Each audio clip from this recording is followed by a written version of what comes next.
The extension of any one sense displaces the other senses and alters the way we think, the way we see the world and ourselves.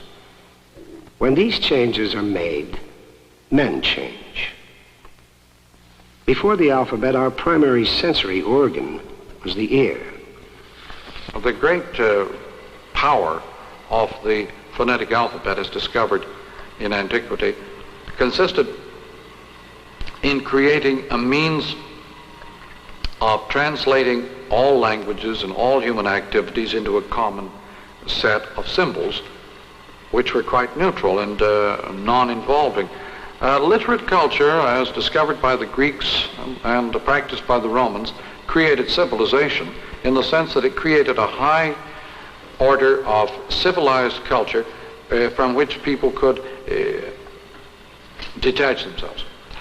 That is, literate culture is visual and detached. It creates the civilized man, the detribalized man, the man who is not involved. And the effect of the electric revolution is to create once more an involvement that is total. We are unaware of the dangers of not understanding the need for involvement. The dangers are total.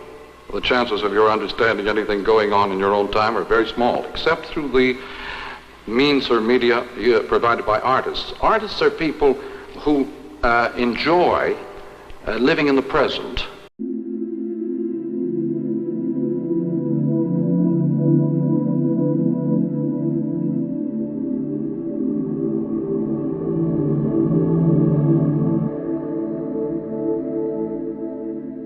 Tomando como punto de partida teórico algunas de las ideas clave que Marshall McLuhan puso de moda allá por la década de los 60, donde nos dice que recuerdemos que la idea de la disolución de la mente lineal, cuya lógica nos viene heredada del pensamiento ilustrado, surgió en el panorama intelectual como advertencia mucho antes de que naciera Internet. En este contexto, la frase "el medio es el mensaje" funciona más allá del lema, casi publicitario, en el que se ha terminado convirtiendo un aviso sobre la amenaza que plantea ese poder y el riesgo de no prestar atención a esa amenaza. Considera que el debate entre escépticos y entusiastas de la red es muy frágil. Defiende que el medio es el que moldea lo que vemos y cómo lo vemos. Pensar que la tecnología es un medio inofensivo y neutro lleva al usuario a considerar que lo importante no es la herramienta en sí, sino el uso que hacemos de ella. No obstante, diferentes análisis pueden indicar que esta tecnología, aparentemente inocua, altera nuestros patrones de percepción.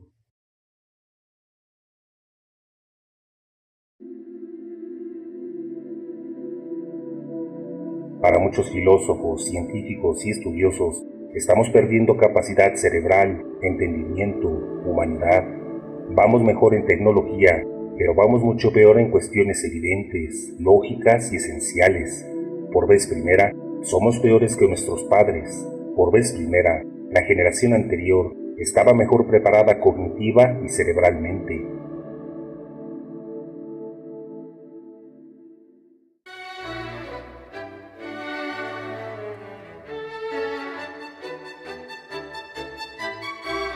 Incluso si escuchamos una obra de Mozart o Beethoven, que fueron piezas originalmente compuestas para reyes y monarcas adinerados, es muy difícil escuchar todos y cada uno de sus acordes sin que la mente sea interrumpida por pensamientos o recuerdos. Y es que los seres humanos estamos perdiendo capacidad intelectual y emocional debido a rápidas mutaciones genéticas que la forma de vida de la sociedad moderna no puede corregir, al menos no de la misma forma que las generaciones anteriores.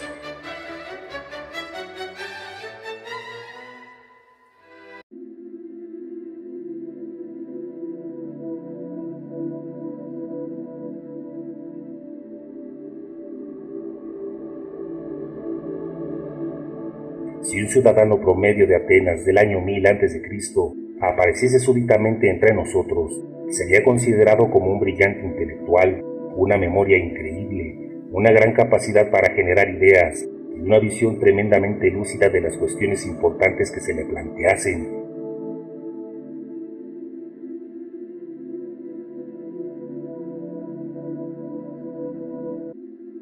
Esto se cree así porque se cree que estaríamos involucionando, sufriendo un rápido proceso involutivo, el relajamiento de la selección natural derivado de la mejora gradual de las condiciones de vida de la especie humana, unido a una pequeña mutación de los genes de la que depende la actividad mental, mermarán nuestras capacidades intelectuales hasta el punto que dentro de 3000 años nuestros descendientes tendrán dificultades para hacer una suma.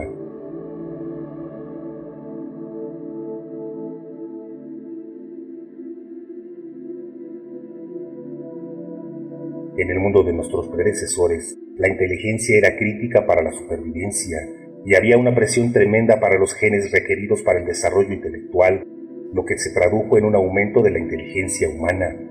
Con el descubrimiento de la agricultura vino la urbanización y con ella se eliminó en buena medida la selección natural, estancando y revirtiendo más tarde el proceso evolutivo.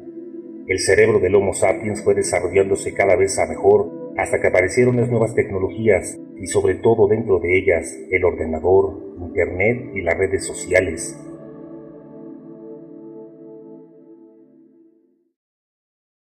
Very complex business, I'm sure, but one of the effects of switching over to circuitry from mechanical moving parts and wheels is an enormous increase in the amount of information that is moving. Yes. You cannot cope with vast amounts of information in the old fragmentary classified patterns. You tend to go looking for mythic and structural forms in order to manage such complex data and moving at very high speeds. So the electric engineers often speak of pattern recognition as a normal need of people processing data electrically and by computers and so on. Need for pattern recognition. It's a need which the poets foresaw a century ago in their drive back to mythic forms of organizing experience. Por ejemplo, en el libro ¿Qué está haciendo Internet con nuestras mentes superficiales?, de Nicholas Carr, se dice: durante los últimos años he tenido la sensación incómoda de que alguien o algo ha estado trasteando en mi cerebro, rediseñando el circuito neuronal, reprogramando la memoria. Lo siento con mayor fuerza cuando leo. Solía ser muy fácil que me sumergiera en un libro o un artículo largo. Eso me ocurre pocas veces hoy. Ahora mi concentración acaba después de haber leído 1 o 2 páginas. Es decir, se está perdiendo capacidad de lectura y de comprensión, además del sentido de identidad, porque depende de la memoria debido a que si no se usa, si todo está metido en el ordenador, la memoria se atrofia, porque no solo la función crea al órgano, sino el órgano a la función. Incluso taxistas que usan el GPS pierden el sentido de la orientación.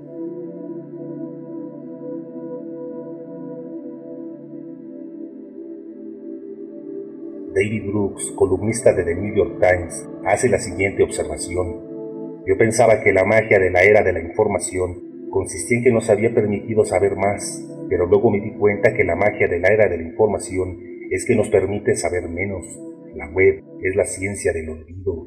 En la actualidad, si se pone un tema importante en una red social, por ejemplo, Twitter, estudios han encontrado que el 89% de los contenidos de palabras o temas clave eran insultos, desprecios, rabietas, bromas, personas que desde el anonimato se creen sabios.